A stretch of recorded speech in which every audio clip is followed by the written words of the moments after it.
when are esports fans going to understand conflict of interest? It's a very good question.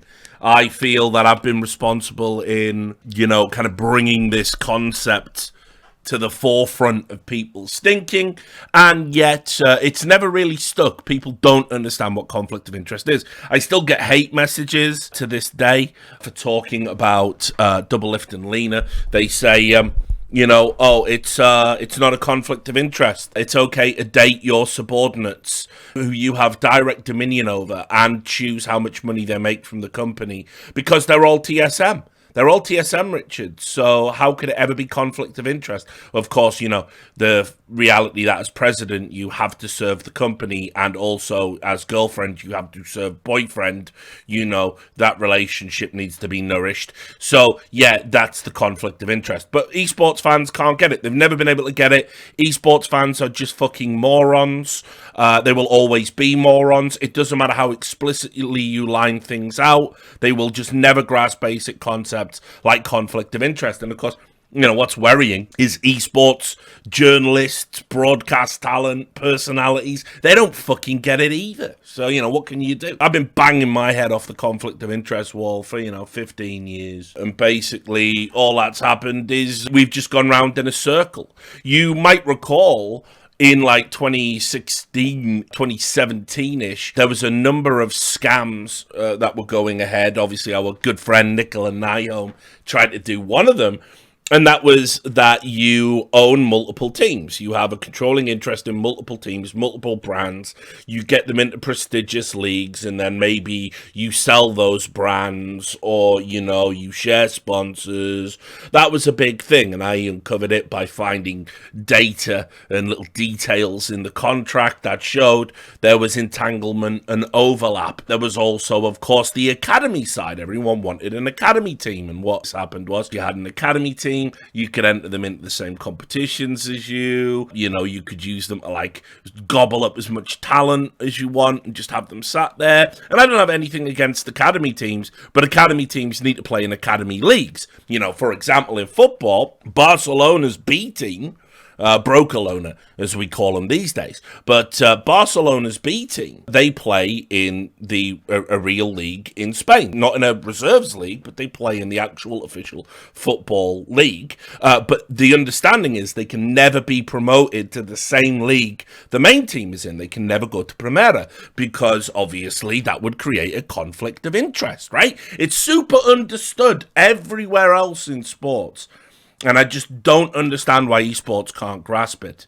But anyway, it has reared its head again because there's been a massive, massive backslide. Despite Valve explicitly saying any aspect of the major, there cannot be player entanglement, there cannot be conflict of interest. Think, for example, I did stories about, Taco and Dead. They owned portions of Brazilian teams that they would then have to, potentially play against. Same with a number of Danish players having low levels of stock, in other teams. You can't have this. You can't have an interest in a team and then go and play against them in a tournament. You can't have one entity owning two teams and have them potentially play against each other in a tournament, especially qualifiers, which would have the most potential for abuse, because you could end up with situations where, if our B team loses, our A team gets through. I wonder what will happen here. We've seen this time and time again in esports. We've seen bullshit like this happen in China. It's nonsense, and we all know it's nonsense, and the sports world knows it's nonsense. So why are we doing it still? I don't get it. But anyway, there's been this backslide, as I said, and lo and behold, it has reared its head. Again, there was a tweet that came up. It was from a user called SprayXD CS. Not anything against anyone from the Davenport University /EG rosters, but how does having 2 to 3 teams in one event, why is this even close to being allowed? If they face each other, it's a direct conflict of interest. If they all place high, they have a chance to take away 60% of prize winnings from all other entrants. So 60% of the money would be going to one organization. Can you explain? And this was in direct relation to the news that EG, remember EG signed 500 fucking players from the US to kind of make up for the fact that their A team has essentially failed. Basically what they've said they're going to do, both of their teams, all of their rosters are going to go to Fragadelphia. Like I say, this is a not small tournament now. Fragadelphia has grown realistically in size to now it's $100,000 tournament, which by NA standards is fucking huge, right? Like, North America doesn't have a lot of tournaments right now for a variety of reasons, you know, that we've touched upon in previous videos and previous streams. You all know what the issues are. It seems to me just ridiculous that this is even allowed under Fragadelphia rules. Now, we'll talk about that in just a second, but just to give you the broad strokes, you can see here. Oh, sorry, he's actually the attacks coach, and I've just made him sound like a random at the start. Sorry, mate. Spray XD. I can't be expected to know all the coaches, can I? Come on. Remember, I'm retired now. Anyway, Daniel Spray XD Kogan posited the question of how it was allowed for Evil Geniuses to send multiple teams to Fragadelphia event by raising the conflict of interest issue. What happened if the EG.PA roster played the EG.CD roster? Several community figures commented on the situation. You'll notice I didn't even bother, did I? Commenting on it now, of course, because all that'll happen is when this gets chopped into a YouTube video and it invariably finds its way onto Reddit, which, by the way, you know, do feel free to submit and share my content on social media. That would be nice. I notice no one ever does it. Probably everyone assumes it's not allowed, you know, banned, forbidden fruit. But anyway, when this ends up there, the first comment will be, I thought Richard Lewis retired from esports. Curse you, Dom Sacco, for your clickbait headline. Curse you. It's all I fucking hear these days, when literally I said I'm going to phase esports content out of my life, which I've been doing. I still watch it. I'm still interested. Trust me, I'd love to just be able to just fucking blast 20 years of nonsense out of my brain and fill it with something much better. I'd love to replace it, but I can't. So, you know, I'm stuck. I've got sunk cost fallacy. Like, yeah, I'm not Vince. I didn't get out of the game to get back into the game. To get out of the game and get back into the game. I've got 1 foot out the game. And you can see here, Swisher, good player, nice guy. You know, seen him many times in RMRs and everything else. 2 teams from the same org does not make sense under a competitive integrity standpoint. However, Fragadelphia does have a history of multiple teams from a single organisation being at the event. During Fragadelphia 11, Counterlogic Gaming, remember them, CLG, sent their academy roster as well as their women's roster. In fact, the 2 rosters faced off in the opening round of the upper bracket, with CLG Academy claiming a 2-0 victory. What's really interesting is, we did raise the point, it was said, but I think people were just so enamored with the idea of a women's team competing at a predominantly male event. There's no time for the conflict of interest discussion there. But me, I'm a purist. I did bring it up. No one wanted to hear it, you know? Maybe you can make a special dispensation there. I don't think you should. You know, CLG obviously make more money and gain more status, if you like, from the prevalence of their, you know, women's team that's been very successful. So obviously you could encourage and induce, that, you know, theoretically, the academy team to take a dive against them, right? Because it would look better if their women's team placed higher for your sponsors and stuff like that. So that happened at Fragadelphia 11. Others have pointed out that Fragadelphia 17 becoming a much more serious event compared to its predecessors, given the number of international teams, production quality, prestige, and prize pool. The issue of conflict of interest should be raised. It's a tough issue for the Fragadelphia organisers to grapple with as they deal with growing out from a BYOC land. That's bring your own computer to all the Zoomers out there. Yeah, that's what we used to do. We used to do that back in the day. You had to strap your desktop to your back like a Sherpa and go to LAN, where the sheer expense of taking it to LAN means that no matter how much prize money you won, you were always out of pocket. So look, I don't think a prize pool should make a difference to whether or not you treat competitive integrity as a serious issue. Theoretically, it could be $50 in PayPal, you know, coupons. I don't know why I'm using the word coupons. scratch cards, gift cards, whatever. The bottom line is it could be a really small prize, and you should still want competitive integrity at your event. It should be a priority. There should be no fuckery afoot. Your format should be unimpeachable and shouldn't have any issues. Teams shouldn't have any potential reason where it could be beneficial for them to lose to another team. There shouldn't be any entanglement, quantum or otherwise. These things should be relatively straightforward and things we can all agree upon. However, and I've got to include this because it'll make you laugh, e.g., curse you for being such a ridiculous org. Because on the one hand, I do sort of love you because you are ridiculous. But on the other hand, you are fucking ridiculous. Please stop being ridiculous. Here it is. We'll have a little scroll down. They brought in one of the coaches, Joseph Munster Lima. This quote is garbage. It's garbage. I can't believe I just, again, say nothing. Just say nothing. Frag is one of those events that we all love to play. It was discussed extensively with the TO. So what's there to be upset about? Just a little conflict of interest. Nothing to be upset about. I assure you and anyone else upset at this, there is zero chance of any foul play. We are all there to have a good time and win, right? So, listen, I'm a Joseph, if that is your real name. I'm going to school you a little bit here. A Munster, if that is your real name. Listen, the point of conflict of interest isn't that you're going to do it, right? You know what I mean? That's not the point. That's never the point. The point is, if the theoretical possibility is there to undermine the entire integrity of the competition, it is better to ensure that conflict isn't there just in case. That is the overriding principle of avoiding conflict of interest. I've said it a million times now. It's esports. No one gets it. No one understands it.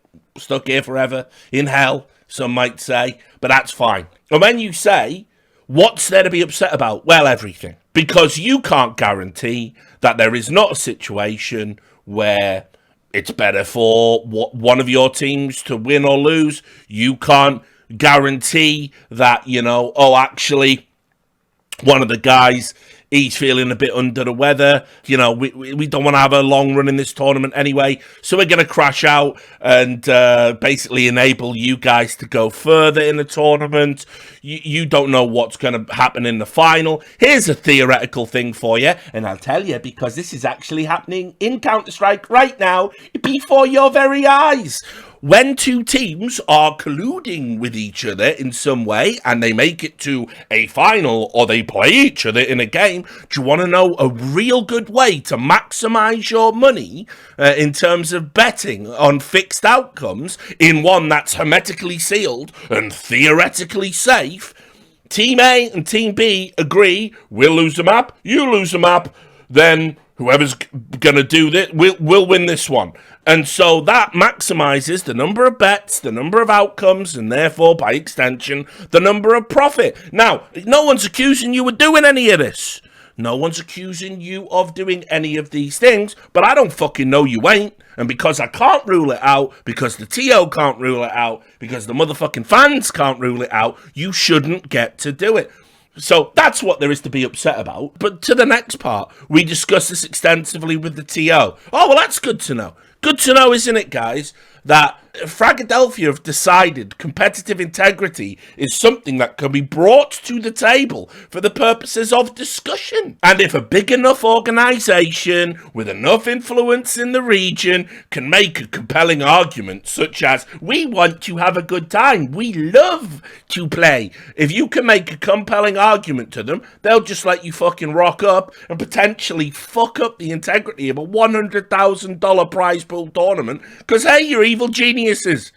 And a man called Munster told me that they would never do anything untoward. Like, by the way, I haven't even looked at the rosters, but I'm pretty sure all of those guys have played in ESEA. So they should all be very savvy and very au fait with how much fuckery has gone on in NA. So to turn around and say there was zero chance of foul play, don't piss down my fucking back and tell me it's raining. Zero chance of foul play. Well, somewhere between 0 and 80% of fucking games being compromised in a fucking completely bogus league with a bunch of match fixers who knew, just like them motherfuckers at the end of Lord of the Rings, they could all fucking swim off to Valorant. Like, bye, Sam. Don't tell me there's 0 chance. You don't know. This shouldn't be happening. Fragadelphia have, like, sold a little piece of their soul to placate evil geniuses. Because, yes, this is the other point to it, right? Evil geniuses did this without even thinking long term. They were like, yeah, we'll have 3 teams. And then it's like, well, okay, so you can't enter them into any competitions. If one team is competing, the other 2 have to stay at home. Exactly like I said, on By the Fucking Numbers and God knows what else. It was a dumb idea because you're going to have to pay 2 teams at any given time to sit at home and twiddle their thumbs. And here we are. And to get away from that reality, they have leaned on a tournament organizer and said, yeah, but listen, come on, mate, we are evil geniuses, so can we just, like, do it? And you have done it in the past. Remember Fragadelphia 11 when CLG did it? And even though there was, like, mitigating circumstances and it was 6 events ago, and actually 2 wrongs don't make a right, can we just do it again? And Fragadelphia have gone, yeah, absolutely, of course you can, evil geniuses. Will you sign our mousepad? Heh. Fuck that. But it doesn't end there. Because why would it end there? It's esports. It's just a constant, like it's a pile of shit that people just walk in and go, fucking hell, this must be where everyone shits. And then they just produce some more shit, and more people come along and go, oh yeah, everyone's shitting here, let's just shit here. No one thinks to get a shovel and clean up the shit. Like, no one thinks maybe this room would be better without the shit. It's just esports. So it's also happened again. And I know the reporter that was working on this story, and they hit me up a few days ago. I was going to maybe do something on it and put it up on Deserto, but they said they were going to run with it, and I had bigger fish to fry, so it ended up on Blix, the website. This is about Scade. Now, I know some of you are going to get upset. It definitely is Scade. I've double-checked. It's a Norwegian organisation. That's how they say it. It's not Scade. It's not Scade. It is Scade. A bit like, you know, that female singer from the 90s, Sade, but her name was spelt Sade. Shout out to Dennis Leary one time. 2 Scades. Oh, now Jace is telling me it's scat.de. It's definitely not that, is it? 2 Scades, 1 qualifier. Or how Scade and Scade X competed in the same European RMR. Corruption at the highest levels of the game. Corruption. Esports is slowly morphing into my Football Manager playthrough. 2 Scades, 1 qualifier. I've said that a lot now. It's really starting to bring back memories of 2 girls, 1 cup, isn't it? If you just let it percolate. But 2 Scades, 1 qualifier. I don't know if he did that on purpose. I don't know if that was his intention when he sat down and they wrote that headline. I don't know if that was like some subliminal thing that he thought it was like really funny. But, you know, anyway. 2 Scades, 1 qualifier. Or how Scade and Scade X competed in the same European RMR. The European RMR, for those that are stumbling across this, the normies who just like listening to my voice when they go to sleep, the RMR is the qualifier for essentially the CSGO World Championships. It's governed by Valve. It's governed by the Valve rulebook. Valve have had a very strict line when it comes to, you know, corruption and entanglement and conflict of interest and everything else. Yet here we are. 2 separate Scade teams participated in the 3rd and 4th open qualifiers for the European RMR of the upcoming Rio de Janeiro major. If each had won 2 more matches, the 2 would have even met in round 16 of the 3rd qualifier. One is the Bulgarian Scade. You'll know a lot of those players. A lineup that the organisation has housed and has become known for over the last few years. The other is the Norwegian lineup announced last month under the name Scade X. They competed in the qualifier under the name NAV and the tag 1ADL. Why does it matter? And this is actually interesting because how he's written this news report out is this is like what they call the Axios style. It's where you really spoon feed it to the reader. It's like, this happened. Because usually when you structure an article, again, a bit of media studentry here, when you structure an article, you do these things anyway, but without the explicit headers. You have something in America they call the nut graph, which I know, again, make the jokes, but, you know, that's like, you know, the important part, like, you know, the lead is like, here's what happened, the nut graph is here's why it matters, essentially, right? But the Axios style, you explicitly, like, So, you know, there can be no doubt. Why does it matter? Two teams operating under the same organization or even under two intertwined organizations would be in clear violation of the rules. This is why the story ruffled some feathers among competitors and raised observers' eyebrows. Most of the teams in these qualifiers may be inconsequential to top-tier CSGO, but the events play a role in who goes to the major. And by the way, it's not beyond the realm of possibility that, like, Scade, they've had upset potential, they've had results in qualifiers like this before, they've had deep runs in, like, those Pinnacle and Betway and all those online cups, and so as a result, you know, you have to say, if they played each other in a round of 16, and then it's like they beat them and they go to the round of 8, well, you know, now, yeah, there's problems there, and very clear and obvious ones. This is a lot more cut and dry, I think, than the Evil Geniuses one. What do the rules say? One of the regulations from the supplemental rulebook regarding team names, logos, and title sponsors leaves room for interpretation. Some could construe it as a green light for a second team under the same umbrella to participate in the event, as long as the team changes its name and banner. However, the conflict of interest in the multiple teams clauses are explicit that any sort of business entanglement between the two teams breaks the rules. And it's very clear, by the way, that that supersedes whether or not you've got the same fucking logo or the same name. I would even go one step further, and this is just my opinion. I'm editorializing a bit here, so if Mr. Scade wants to get upset about it, boo-hoo. But it seems to me that, like, they're clearly called Scade X, and they've changed their name and their tag, and I think they've done so deliberately for the purposes of obfuscation. That's what I think's happened there. It would be too easy to spot if you had Scade versus Scade X in the same group.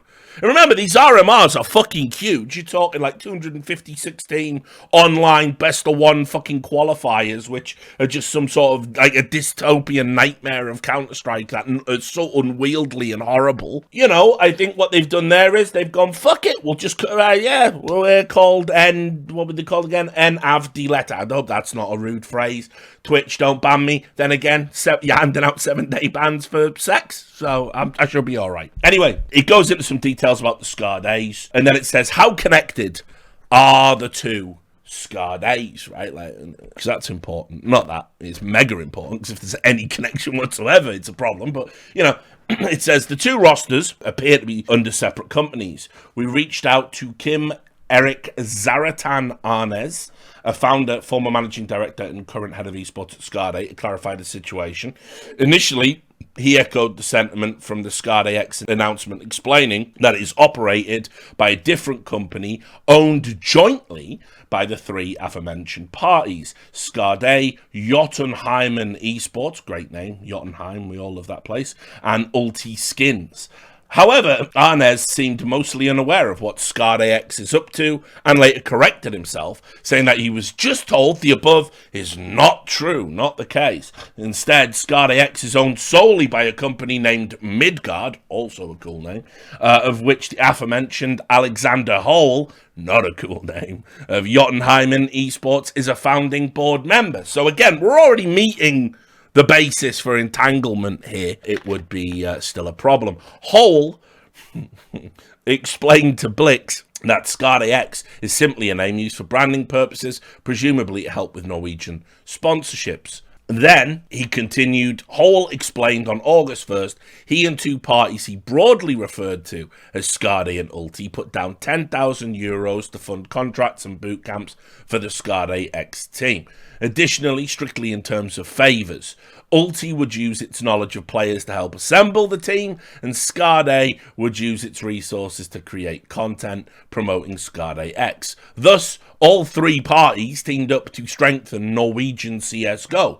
Hole avoided elaborating on the exact nature of this agreement between the three parties, except reiterating that they consider it an investment from us three parties to create a Norwegian team together and lift the gaming environment. Martin Skarland, Scade CEO, hasn't responded to our inquiries for a comment on the story either. The supplemental rulebook prohibits any business entanglement. It specifically names loans as such, and an investment would likely qualify as one too, but we don't know the €10,000 that Hole said Scade provided for Midgard as either. It could just as well have been a donation, even though Hole didn't identify it as such when asked pointedly, which may be an exception and certainly isn't named by the rules. So tell you what, get him out!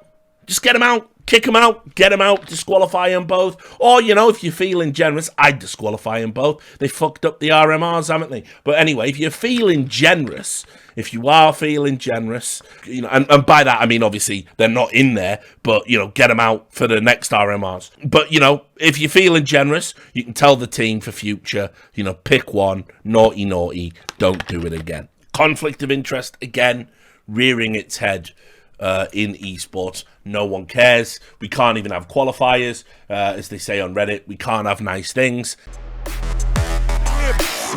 He's the man to do the damage. Oh! As he looks for another headshot.